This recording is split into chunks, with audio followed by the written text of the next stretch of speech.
बिस्मिल्लाहिर्रहमानिर्रहीम, अस्सलाम वालेकुम। आप देख रहे हैं प्रोग्राम हर जाविये से और मैं हूं जवाद कमाल।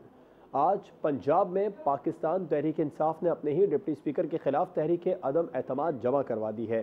हम पहला सवाल ही प्रोग्राम में ये रखेंगे, क्या पंजाब पाकिस्तान तहरीक इंसाफ को हाथ से निकलता दिखाई दे रहा है? अपने ही डिप्टी स्पीकर के खिलाफ तहरीक अदम एतमाद जमा करवाने की वजह क्या कायदे अवान के इंतखाब में मजीद पाकिस्तान तहरीक इंसाफ की जानिब से मामला ताख़ीर का शिकार करना है?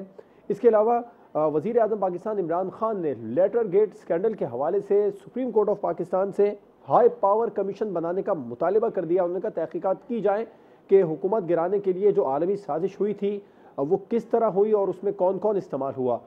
इसके अलावा अपोजिशन की जानिब से आज पाकिस्तान पीपल्स पार्टी के चेयरमैन बिलावल भुट्टो जरदारी साहब ने एक अहम बयान दिया। उन्होंने कहा कि आगे इंतशार देख रहा हूँ और इदारे भी मुतनाज़ हो सकते हैं।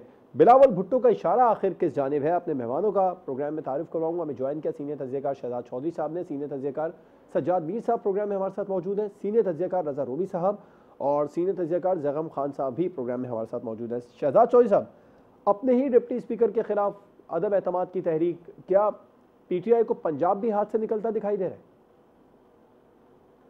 है? PTI से पंजाब हाथ से निकलता हुआ ज्यादा मैं समझता हूँ कि PTI हाथ से निकलती जा रही है।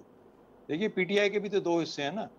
एक वो जो 140 मेंबरान जो इनके साथ रह गए थे जिस दिन अदम एतमाद की तहरीक नेशनल असम्बली में आई थी और काउंट किए गए तो 140 के करीब इनके मेंबरान बनते थे।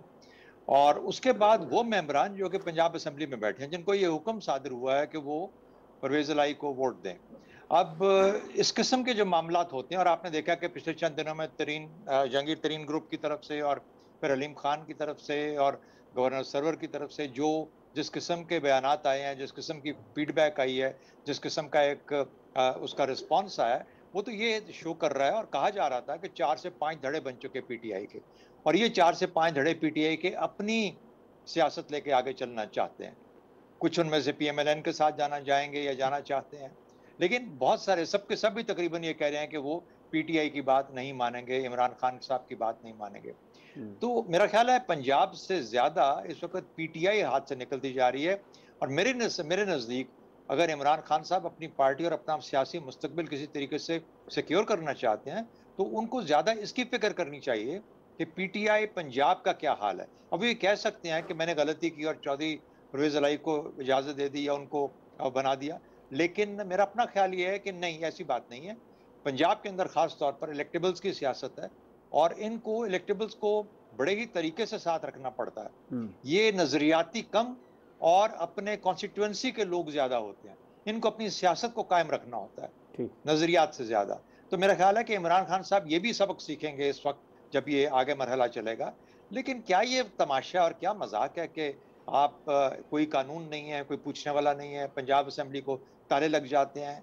Who is controlling this? ये क्या कोई मुल्क में कोई ऐसी कुव्वत ताकत रह गई है? 5 दिन हो गया, 4 दिन जो आपका है ये सुप्रीम कोर्ट एक केस सुन रहा है, उसको उनको एहसास नहीं है कि कितना क्रिटिकल मामला है, कि मुल्क के अंदर कोई कुव्वत होनी चाहिए, फैसला साज कुव्वत होनी चाहिए, कोई मुल्क का निज़ाम होना चाहिए, गवर्नेंस होनी चाहिए।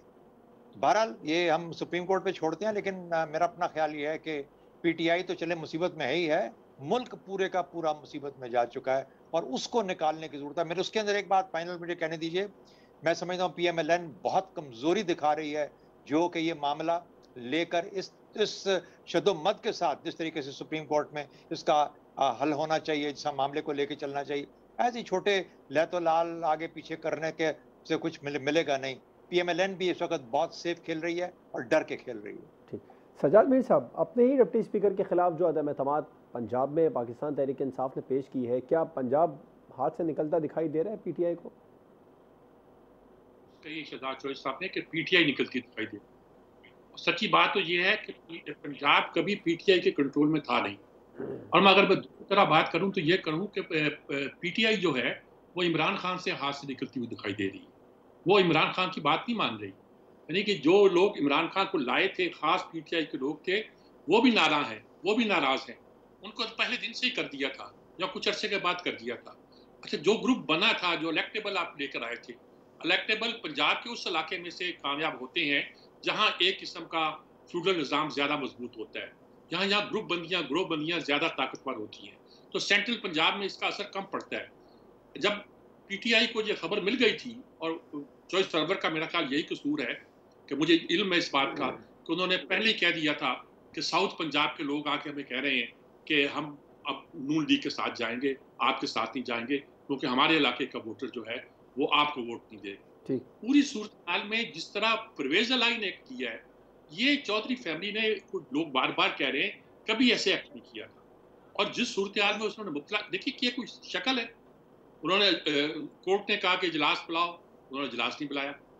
उन्होंने 16 तारीख को बुला लिया, तो जब डिप्टी स्पीकर ने बुलाया, उसकी वजह कुछ भी हो सकता है कि उसकी फैमिली नून लीग की टिकट पर जाना चाहती है और उसका दबाव हो, कुछ हो, जो भी कहा जा सकता है।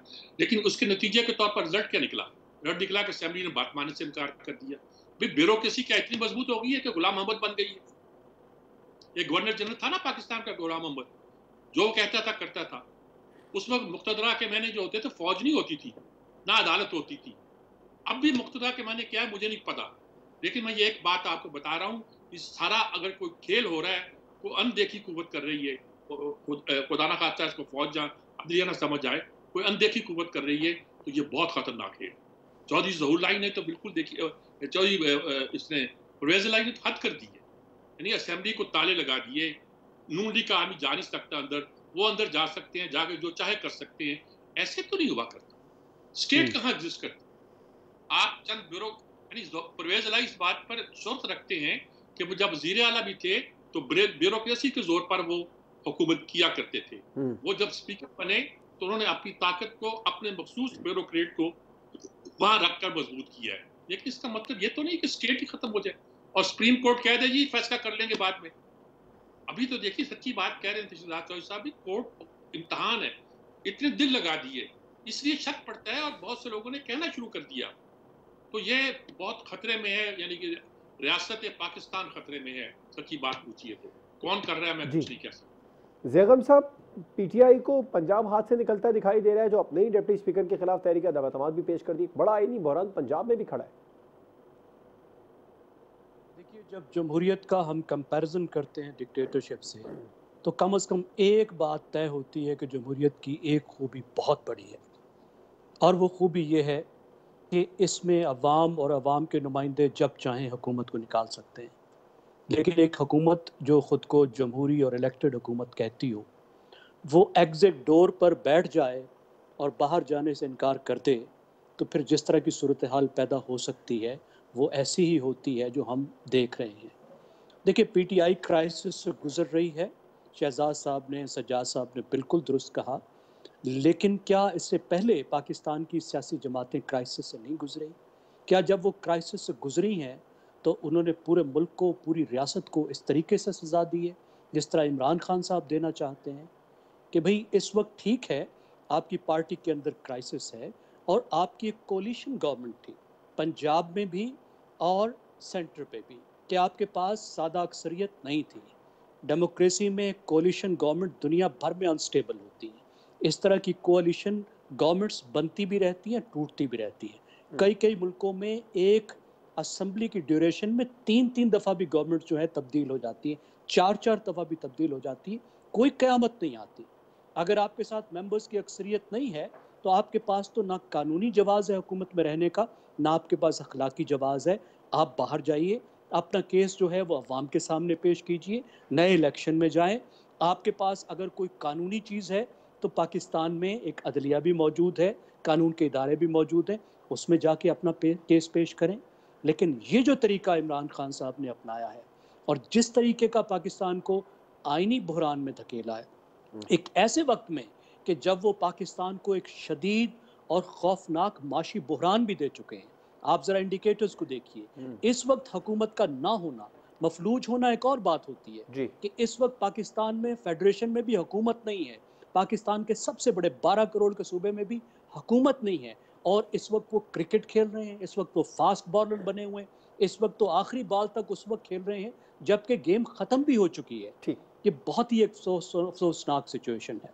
ठीक, रज़ा रूमी साहब, आप भी समझते हैं पंजाब भी पीटीआई के हाथ से निकलता नजर आ रहा है, जो अपने ही डिप्टी स्पीकर के खिलाफ तहरीक अदम एतमाद पेश कर दी? जी जवाद, अददी एतबार से देखें तो बिल्कुल पंजाब तो ऑलरेडी जो आदादो-शुमार असेंबली के मेंबरान के सामने आए हैं, तो वो तो पीटीआई के हक में नहीं है और ये अपने ही डिप्टी स्पीकर के खिलाफ तहरीक अदम एतमाद करना एक और बहरान की निशानदही करता है, जो कि मरकज में भी लाहक हुआ है।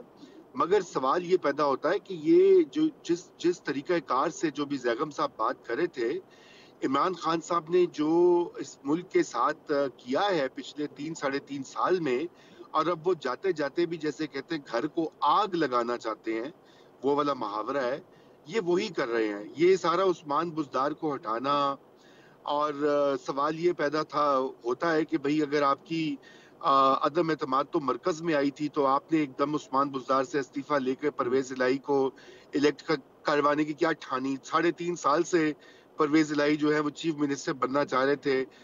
लोग मशवरे दे रहे थे उनको, इस्टेब्लिशमेंट भी गालिबन उनका ख्याल था कि बुज़दार को हटा के परवेज इलाही बेहतर वज़ीर आला होगा। उस वक्त तो आपने बात नहीं सुनी। उस वक्त तो जो है अजीबो गरीब किस्म की जो इतलात आई थी कि उस्मान बुज़दार का इक़्तिदार बड़ा ज़रूरी है, नहीं तो इमरान खान साहब का इक़्तिदार खतरे में पड़ जाएगा, वगैरह वगैरह। तो उस वक्त तो इस तरह के हीले बहाने घड़े गए, और आज हमें पता लग गया कि उस्मान बुज़दार की जो मिस रूल था, उसके पीछे क्या कहानी है कि एक मेगा करप्शन जारी थी वहाँ पर। एक फरा नामी खातून जो हैं वो पंजाब हुकूमत चला रही थी, और वो पैसे बटोर रही थी हर अफसर से और हर ठेके से, और वो पैसे कहीं और भी पहुंचा रही थी। लोग तो खातून अव्वल के ऊपर भी वो उंगलियां उठा रहे हैं। अलीम खान साहब ने जो कुछ कहा है, अलीम खान साहब ने इसलिए कहा, एक तो वो राजदान है और वो सारी चीज से वाकिफ भी हैं, और खुद वो इमरान खान साहब के बहुत बड़े सपोर्टर और इस पूरी हाइब्रिड ऑर्डर के आर्किटेक्ट्स में रहे हैं। जी। तो सवाल ये पैदा होता है कि बिल्कुल पंजाब उनके हाथों से निकलता दिखाई दे रहा है, और अगर ये वक्ती तौर पे कुछ वो कर भी लेते हैं इसी तरह की, जैसे धोन्स के जरिए उन्होंने पिछले इतवार को मरकज में जो कुछ किया गया, पंजाब में भी ऐसा करने कोई बईद नहीं है कि अब वो इतने डेस्परेट हो चुके हैं कि वो कुछ ऐसा इक़दाम उठाएं, लेकिन फिर भी अनफॉर्चुनेटली पंजाब अब उनके पास वापस नहीं जाएगा। इमरान खान साहब इज हिस्ट्री। जी ठीक, बिल्कुल ठीक। ब्रेक पर जाएंगे। ब्रेक के बाद हम बात करेंगे लेटर गेट स्कैंडल की, जिसमें वजीर आजम इमरान खान ने सुप्रीम कोर्ट से हाई पावर कमीशन बनाने का मुतालिबा कर दिया। ब्रेक के बाद पर बात होगी।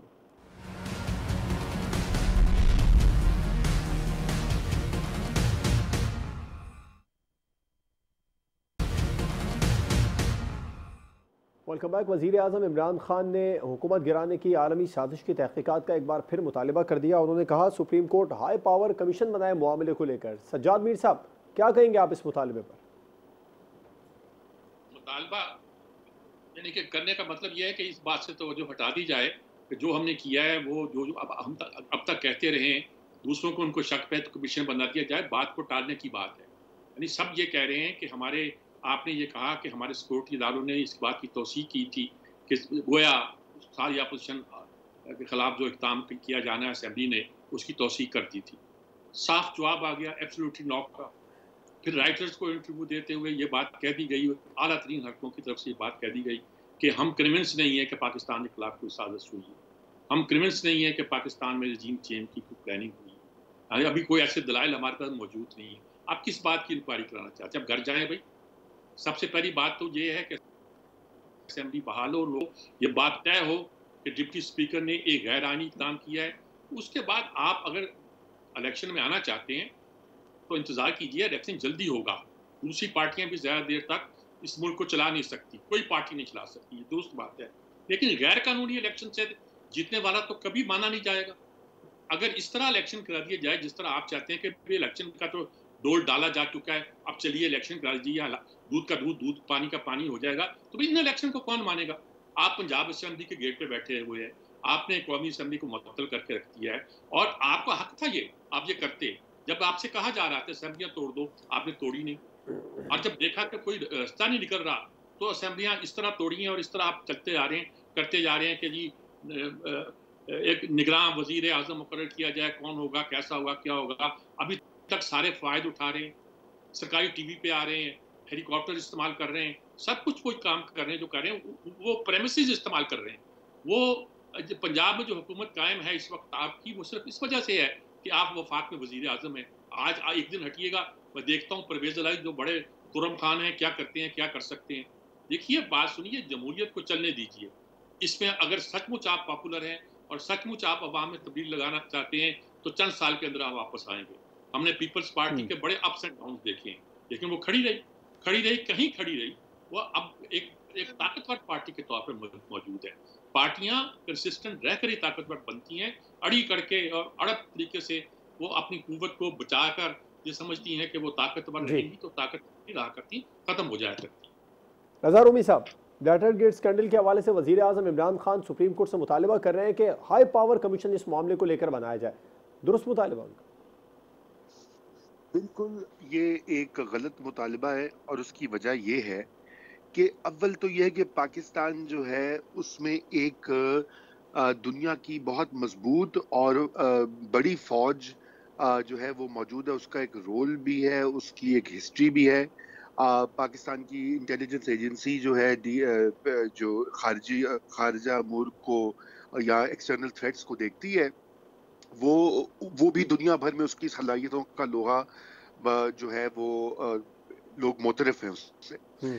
इन हालात में होते हुए अगर कोई बैरूनी साजिश थी तो सबसे पहले तो उनको पता लगता ना खान साहब को क्या कोई इल्हाम हुआ है, और ये उन्होंने ढंढोरा पीटा हुआ है। क्योंकि देखिए, सच्ची बात करनी चाहिए, और दरोग गोई जो है वो तो बिल्कुल गलत है और बहुत हमने मार्जिन दिया खान साहब को। खान साहब की आदत है गलत बयानी करना और दरोग गोई को फरोग देना।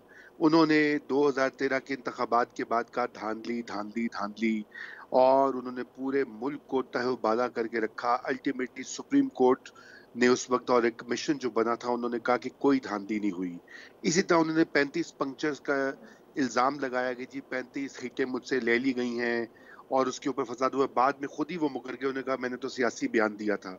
फिर उन्होंने शहबाज शरीफ के ऊपर इल्ज़ाम लगाया कि जी मुझे अरबों रुपए की रिश्वत दी है कि मैं ये कर लूँ, और वो केस अभी तक कोर्ट में वो खुद उसमें पेश नहीं होते। ये उनकी एक हिस्ट्री है। ये जो खत की सो कॉल्ड साजिश है, ये एक नया ड्रामा और एक नया तमाशा है जो इन्होंने क्रिएट किया। अनफॉर्चुनेटली इसको खरीदने वाले और इसको मानने वाले बहुत हैं पाकिस्तान में, और मीडिया के कुछ हिस्से भी इसको बहुत हवा दे रहे हैं। इसलिए आम पब्लिक जो है वो, मैं समझता हूँ, मिसलीड हुई है इस मामले में, और बदकिस्मती से यही डिसइंफॉर्मेशन जो है इसी तरह काम करती है कि आम लोगों को आप जो है वो गलत बयानी और दरोग गोई के जरिए उनको इन्फ्लुएंस करें। और बदकिस्मती है, लेकिन ये सारी चीजें जो हैं, ये फिस्तायत का जो मॉडल है, ये सदर ट्रंप भी आजमा चुके हैं, ये हिंदुस्तान में मोदी भी आजमा रहा है, ये और ममालिक में जहाँ जहाँ, हंगरी में, ब्राजील में, फिलीपींस में, जहाँ पे भी इस तरह के एक शख्सी इक़्तिदार को हमेशा कायम रखने वाले एक ऑटोक्रेटिक हुक्मरान जो हैं, ये उनका एक खास नुस्खा है कि ऐसे जैसे बड़े झूठ गढ़ो और ऐसी साजिशें बुनो के लोग जो हैं वो उसी में रह जाएं और आपकी कारकर्दगी की तरफ कोई बात ना करें। यहाँ पे जमहूरियत की बात हो रही थी, मीर साहब कह रहे थे कि जी जमहूरियत को चलने दें और जमहूरियत में ऐसे होता है। बात ये खान साहब का, तो ये इतवार के बाद तो उन्होंने सख्त कर दी है मोहर कि खान साहब एक जमहूरियत पसंद सियासतदान नहीं है, बल्कि वो जिसे अंग्रेजी में कहा जाता है पॉलिटिकल साइंस में, वो एक एंटी पॉलिटिक्स सियासतदान है, जिनका काम है कि वो समझते हैं कि सिर्फ वही अच्छे हैं, बाकी तमाम सियासी क्लास चोर है, और इसलिए उनको हमेशा पावर में होना चाहिए क्योंकि वो ईमानदार हैं और वो हैंडसम है। जी शुक्रिया। ज़ैगम साहब, आप क्या समझते हैं जो मुतालिबा वज़ीर आज़म इमरान खान कर रहे हैं वो दुरुस्त मुतालिबा है हाई पावर कमीशन बनाने का?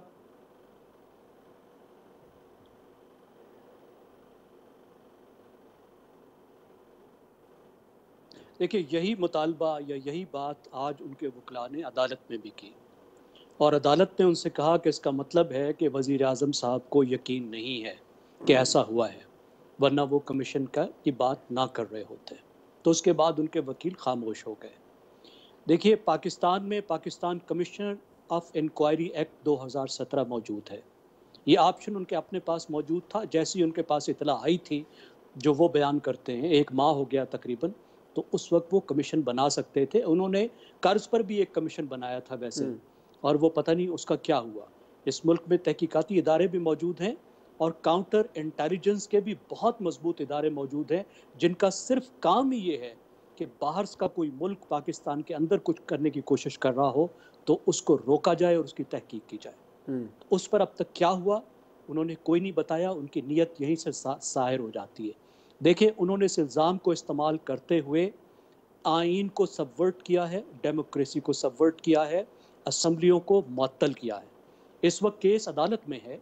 अदालत को उनको कहना चाहिए कि आप साबित कीजिए, आपने ये इल्ज़ाम लगाकर यहाँ तक मुल्क को ले आए हैं, अब आप इल्ज़ाम को साबित करें, और अगर साबित नहीं कर सकते तो फिर consequences भुगतें।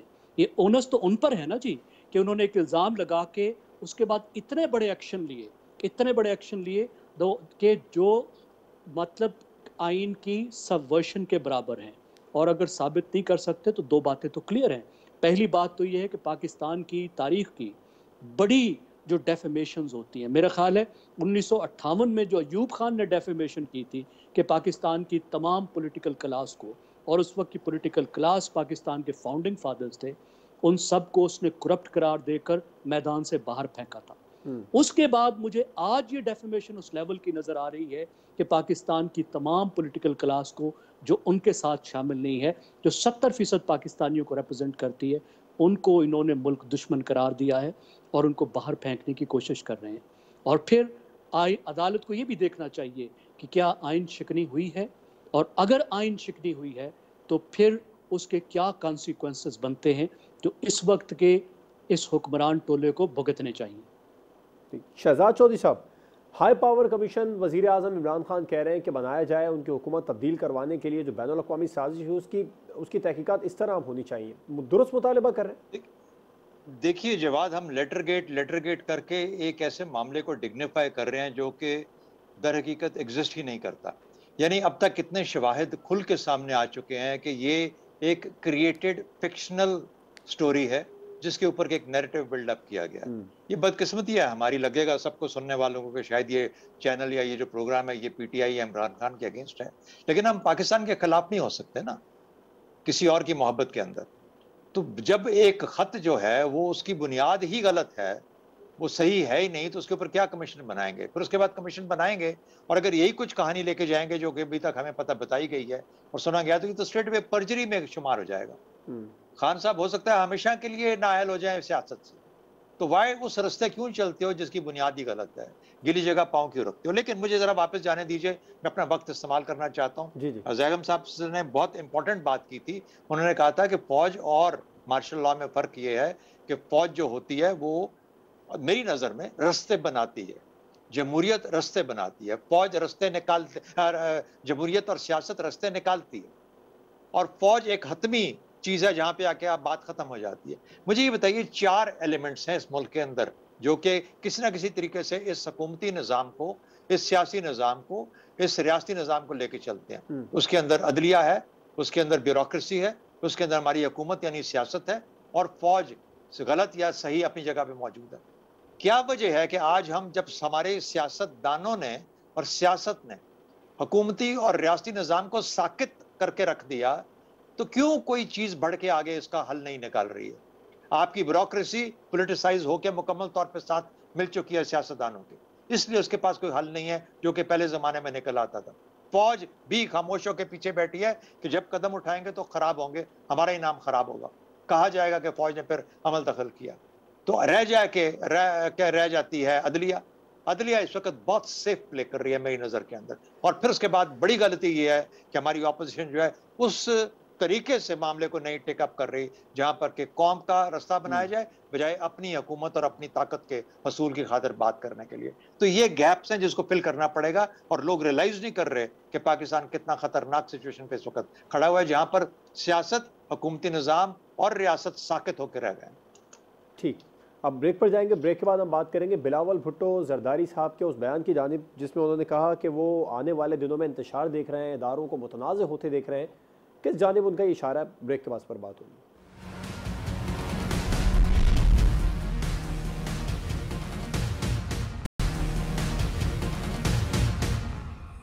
Welcome back. Bilawal Bhutto Zardari साहब ने कहा है कि इदारों को मुतनाज़ होता देख रहे हैं, आगे वो इंतशार देख रहे हैं। अज़हर उमरी साहब, किस जानिब इशारा है बिलावल साहब का?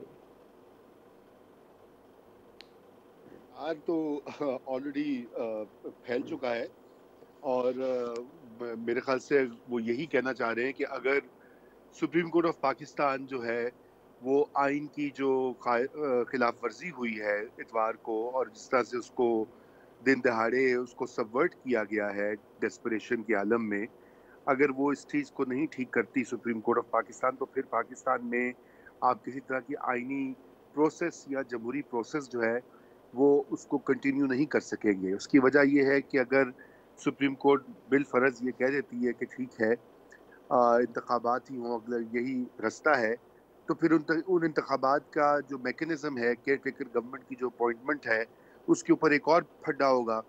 वो एक फड्डा होगा और फिर मामला सुप्रीम कोर्ट के पास जाएगा। फिर वो केयर टेकर गवर्नमेंट अगर अपॉइंट होगी तो फिर इलेक्शन जो है वो जी। किस तरह होंगे और उसका जो रिजल्ट होगा उसको एक्सेप्ट करेगी ऑपोजिशन या गवर्नमेंट के नहीं, वहाँ पे भी वही तमाशा शुरू हो जाएगा। तो ये एक कभी ना ख़त्म होने वाला सिलसिला बन जाएगा अगर आइनी जो प्रोसेस है उसको बहाल ना किया गया, और अगर जो कानूनी तरीक़ाकार है कौमी असम्बली में वोट ऑफ नो कॉन्फिडेंस का, उसको दोबारा से बहाल ना किया गया। तो यही वजह है कि इस वक्त जो है पाकिस्तान के जो इदारे हैं, चाहे वो सुप्रीम कोर्ट ऑफ पाकिस्तान हो, अफवाज पाकिस्तान हो, पार्लियामेंट को तो खैर अब उसका गला घूंट दिया गया है, तो वो बहुत बड़ी मुश्किल में आ जाएंगे। और जब गैर मुंतखब इदारे जो हैं उनके ऊपर ये सियासी फैसले आ जाते हैं तो फिर वो यकीनन सब फरीक़ैन उसको नहीं मानते, क्योंकि ये एक ही वाहिद रास्ता होता है कि और वो पार्लियामेंट के थ्रू होता है। तो उनका गालिबन इशारा इसी तरफ है कि मुल्क में जो अदम इस्तेहकाम की सूरत हाल है वो मज़ीद जो है वो उसमें शद्दत आएगी। और ये जो मैं ये भी इसमें ज़िक्र कर दूँ, अभी ज़ैगम साहब ने भी ये कहा था कि इस वक्त पाकिस्तान एक बहुत बड़े माशी बहरान में दाखिल हो चुका है।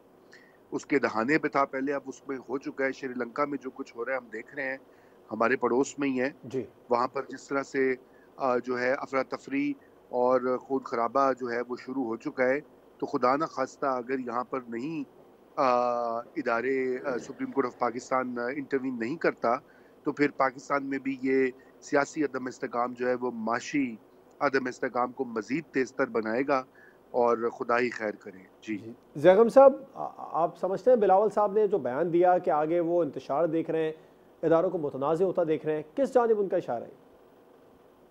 देखिए, मेरा ख्याल है एक जो मंजरनामा है, एक बहुत ख़तरनाक और खौफनाक मंजरनामा, वो हम सब के सामने है। और बिलावल जो कह रहे हैं वो बिल्कुल ऑब्वियस बात है। देखिए, एक तो आइनी बहरान है जो हमारे सामने है, लेकिन उसके साथ एक समाजी बहरान पैदा हो रहा है कि पूरा पाकिस्तान तकसीम हो रहा है। जिस तरह की प्रोवोकेशन इमरान खान साहब कर रहे हैं, जिस तरह की वो इंसाइटमेंट टू वायलेंस कर रहे हैं, खुला इंसाइटमेंट टू वायलेंस कर रहे हैं, वज़ीर आज़म होते हुए अपने फॉलोअर्स को वो भड़का रहे हैं, ये लाइन दे रहे हैं कि जो उनके मुखालिफ हैं उनके ख़िलाफ़ वो निकलें, उनके साथ ये करें, और वायलेंट लैंग्वेज यूज़ कर रहे हैं। आपने देखा आज सिंध असम्बली के सामने जो कुछ हुआ कि लेजिस्लेटर्स के जो हैं वो पुतलों को अलामती फांसी दी गई, किस तरह की इंसाइटमेंट थी। आप देख रहे हैं कि लेजिस्लेटर्स के घरों पे जलगार हो रही है। क्या इसका कोई रिएक्शन दूसरी साइड पे नहीं आएगा? दूसरे लोगों की जो है अपने लीडर्स के साथ कोई मोहब्बत नहीं है? क्या मौलाना फजलुर रहमान जो है उनके जो फॉलोअर्स हैं वो चुप करके बैठे रहेंगे जब उनके लीडर को गालियां पड़ती रहेंगी और ये सब कुछ होता रहेगा? इस बात का बिल्कुल ख़तरा है कि दूसरी तरफ से भी जवाब देने पर लोग उतर सकते हैं और एक तसादुम अवामी सतह पर भी हो सकता है। और इस सूरत हाल में जो फाइनल आर्बाइटर होता है, जो पाकिस्तान की अदालत होती है, वो इसी दिन के लिए होती है। इसलिए नहीं होती कि वो लस्सी पिए और बैठी रहे या इतना लंबा टाइम ले या सिर्फ 3-3 घंटे जो है वो अदालत लगाए। वो इसीलिए होती है कि क्राइसिस को बनने से रोके, और जब तसादुम पैदा हो रहा हो, जब कोई कन्फ्लिक्ट पैदा हो रहा तो कन्फ्लिक्ट को रिजॉल्व करे। जो बड़ी अदालत होती है वो बड़े कन्फ्लिक्ट को रिजॉल्व करने के लिए होती है। तो हमें उम्मीद रखनी चाहिए कि कल के दिन तक जल्दी से जल्दी जो है अदालत पाकिस्तान को कम से कम आइनी बहरान से निकालेगी। जब आइनी बहरान से निकालेगी तो दूसरे बहरानों से भी निकलने का रास्ता पैदा हो जाएगा। ठीक। शहजाद चौधरी साहब, बिलावल साहब कह रहे हैं कि वो आगे इंतशार देख रहे हैं, इदारों को मुतनाज़ होता देख रहे हैं, किस जानिब उनका इशारा है, आप क्या समझते हैं? देखिए, कौमी असम्बली का एक इदारा है, उस इदारे में क्या हुआ, उस कौमी असम्बली को बिल्कुल सही क्या कहते हैं कि उसको डिलेजिटिमाइज कर दिया गया तमाम असेंबली को, उसके काम को। पंजाब असेंबली इदारा है, आज ताला लगा दिया गया। क्या कोई कानून और आइन इस किस्म की इजाज़त देता है? जब इन दो इदारों का ये हाल कर दिया जाए, मुझे बताइए आइन का क्या हाल हो रहा है इस पूरे इस सर्कल के अंदर? आइन को बिल्कुल नाकारा बना दिया गया है। आप कहते थे, हम कहते थे एब्रोगेट ना करो, हेल्ड इन अबेयंस जब आती थी, ये मार्शल आता था, हेल्ड इन अबेयंस, कि ये फिर वापस आना है, इसको इसी तरीके से वापस ले आएंगे। भाई आज होते हुए आइन को आपने नाकारा बना के रख दिया। दूसरा, जब ये कुछ भी नहीं होगा, और बिलावल बिल्कुल ठीक कह रहे हैं, क्योंकि जब ये कोई हल नहीं निकलेगा, किसी के पास ताकत और मजाज नहीं है, आज लोग एक दूसरे को मारने पे तुले हुए हैं। जैगम साहब बिल्कुल ठीक कह रहे हैं। तो जब कोई अदारा फैसला नहीं करेगा इस खौफ के साथ कि हमारे फैसले से कोई एक और नई चिंगारी भड़क ना उठे, तो उस वक्त कोई ना कोई, जब पहले 90 की दिहाई में 2-3 अदारे मिलके सियासी मामलात को संभाल लिया करते थे, कोई एक तरीका निकालते थे, अब वो भी नहीं हो सकता। अगर वो करेंगे तो 90 की जो इंटरफेरेंस है, इंटरवेंशन है, फिर वापस आ जाएगी वो कहानी, फिर से हमारी कहानियों में सामने एक नैरेटिव बन के सामने उभरेगा। तो होगा क्या ऐसे मामलात के अंदर कि ये इदारे, सदर का इदारा, president's office, supreme court, army, ये तमाम के तमाम इदारे मुतनाज़ा हो जाएंगे, क्योंकि वो जिम्मेदार होंगे किसी हल के ना ढूंढने के, जबकि आपकी जो सियासत है वो उसको इस्कात का इजहार बन चुकी हो या ख़त्म हो चुकी हो। तो मेरा ख्याल है कि ये मामलात हैं, स्टिल बर्थ है आपका मामला इस वक्त, इसको किसी न किसी तरीके से रिजुविनेट करना पड़ेगा। सजाद मीर साहब, आप किस तरह देख रहे हैं? बिलावल का इशारा है कि इदारे मुतनाज़ होंगे और आने वाले दिनों में वो इंतशार भी देख रहे हैं।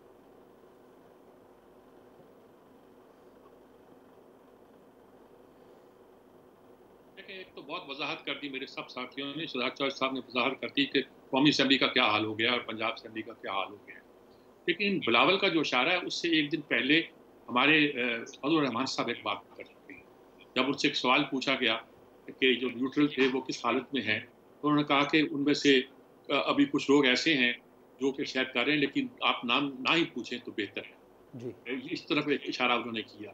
बिलावल भी गालिबन उधर भी इशारे कर रहे हैं और शहजाद चौधरी साहब ने भी इशारा किया और यकीन तौर पर फौज की तरफ भी इशारा कर रहे हैं।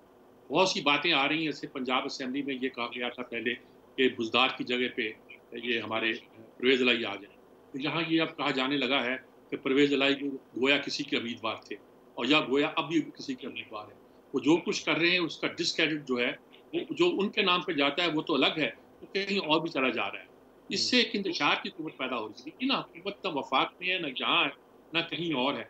अदालत कितने दिन से बैठी है, मैंने कहा लस्सी पी के बैठी है। मैं लस्सी पी का तो कोई बड़ा महज़्ज़ब लफ्ज़ है, ये लस्सी में कुछ और डाल के ही बैठी हुई है। देखिए अदालत जब बेंच बना था ना जी, देखिए ये कोई गुस्ताखी की बात नहीं होती। पूरी दुनिया में, अमेरिका में जब बेंच बनते हैं तो उनके जजेस के बारे में लोगों की राय मौजूद होती है। कोई डेमोक्रेट होता है, कोई रिपब्लिकन होता है, इसका एक राज होता है किसी खास मसले पर। हमारे यहाँ हुआ करता था, कोई एस्टेब्लिशमेंट के खिलाफ होते थे, कोई एडमिनिस्ट्रेशन के खिलाफ हम आमतौर पर फैसले दिया करते थे। उनको चिढ़ होती थी कि ये लोग जो है लोगों को बहुत रगड़ते हैं, चुनाचे वो फैसले। हमारे यहाँ भी जब ये बेंच दाखिल किए गए थे और उसके बाहर किया गया था और तो उन्होंने कहा दाखिल की बात भी की गई थी, तो लेकिन बहुत सुप्रीम कोर्ट किया है कि पार्लियामेंटेरियन थोड़ा अच्छी तरह अच्छी तरह बिहेव कर रही है। जब बात हाथ से निकल जाएगी ये मामला बहुत बढ़ जाएगा। अगर अदालत ने ठीक तौर पर जो